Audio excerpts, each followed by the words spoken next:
Greetings. This is Urban from Resilience Radio.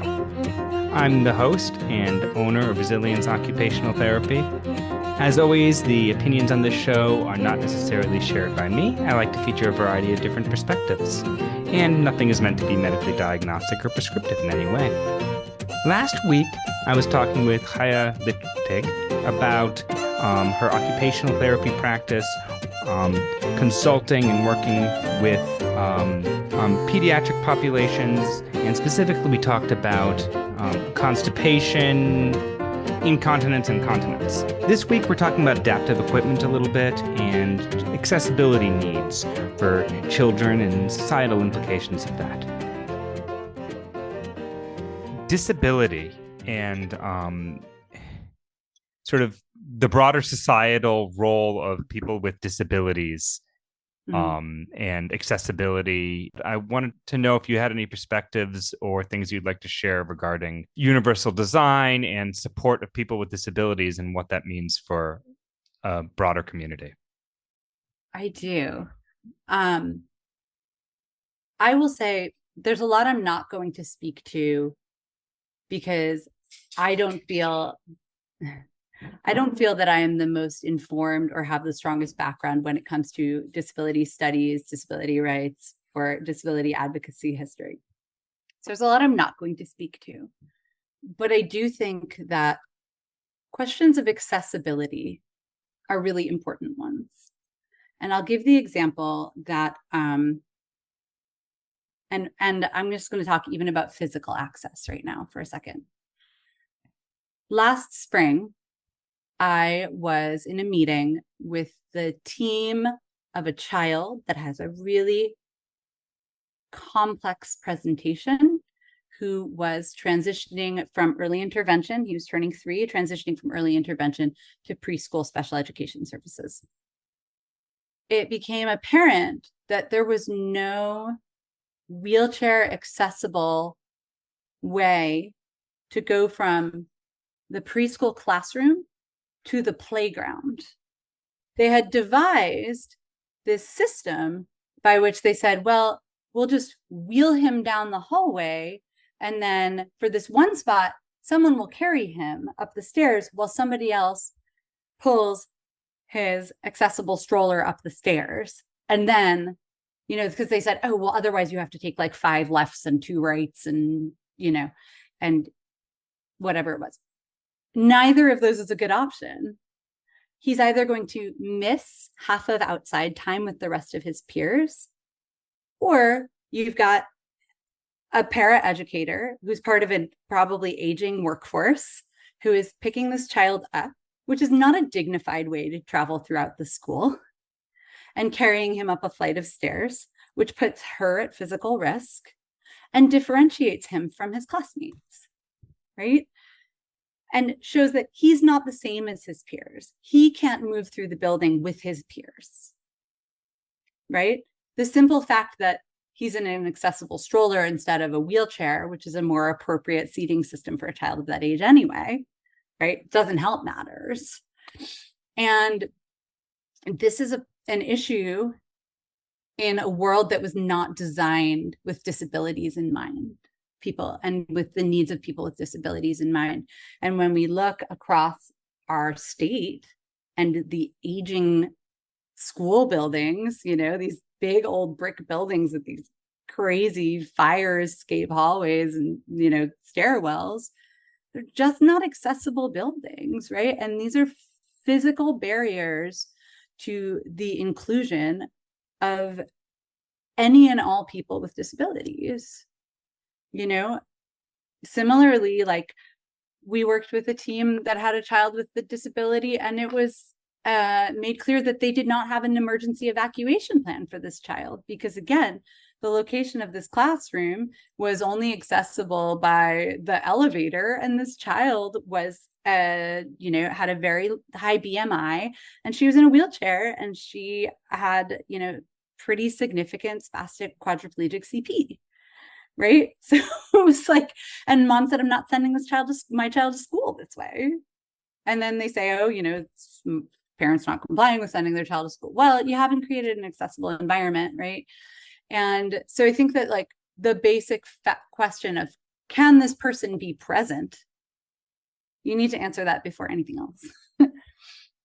I also think that we live in a society that doesn't understand and hasn't been taught that inclusion of people with disabilities is a possibility. And I'll give an example. Yesterday on Facebook, another rehab colleague of mine posted a picture of a small child in some kind of like adapted chair with wheels, and there were like pool noodles around the edges. And the caption said something like, his health insurance wouldn't pay for it, so the tech team at the local high school built this for him. Why did we go to school for 4 extra years, four extra years, do hundreds of hours of professional development and continuing education, just to have the most vulnerable people in our population have their needs met by well-meaning but unskilled and inexperienced adolescents? And why is that a feel-good story? There are amazing pieces of mobility equipment to meet almost anyone's access needs out there. And there are brilliant minds designing these things. And when you take a child with a mobility disability and you put them in a chair on wheels,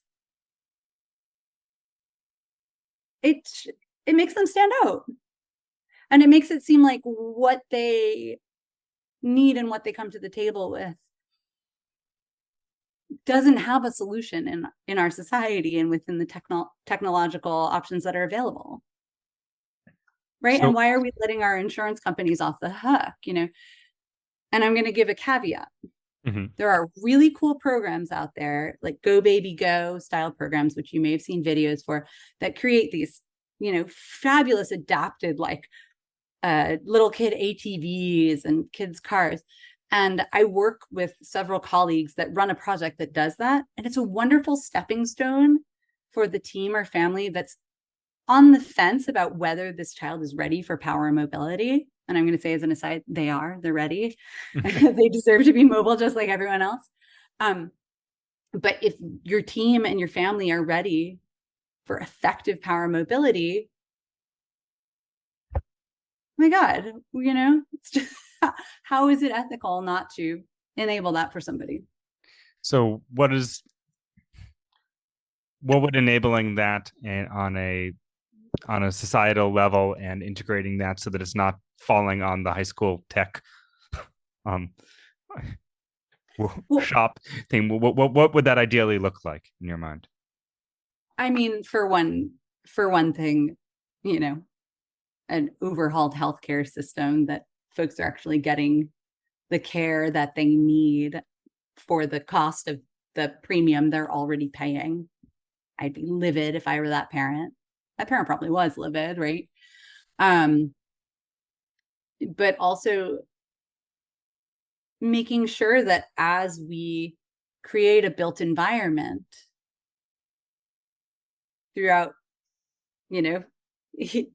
from here throughout eternity, that it's considering the access needs of individuals that have disabilities.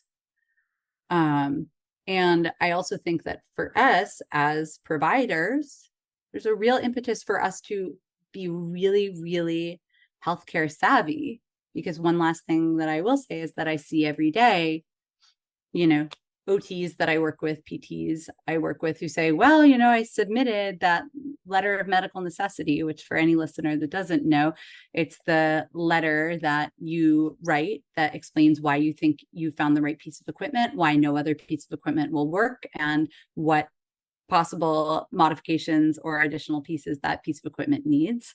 And then it goes to the physician who signs it and says, yes, I agree. And then it goes through, 18 rolls of red tape before you get the piece of equipment.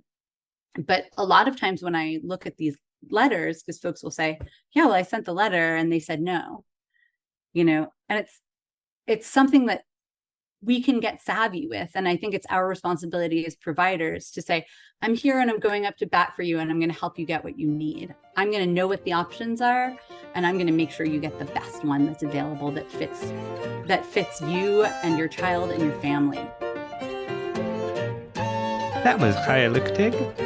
This is Irvin Eisenberg, and you've been listening to Resilience Radio. I hope you enjoyed this episode. If so, you can always subscribe or leave a 5-star review in the podcatcher of your choice. The music was brought to you by Aaron Marcus. With their tune Some Biological Process, you can check out the show notes for full credits on that. Thank you for listening. Take care.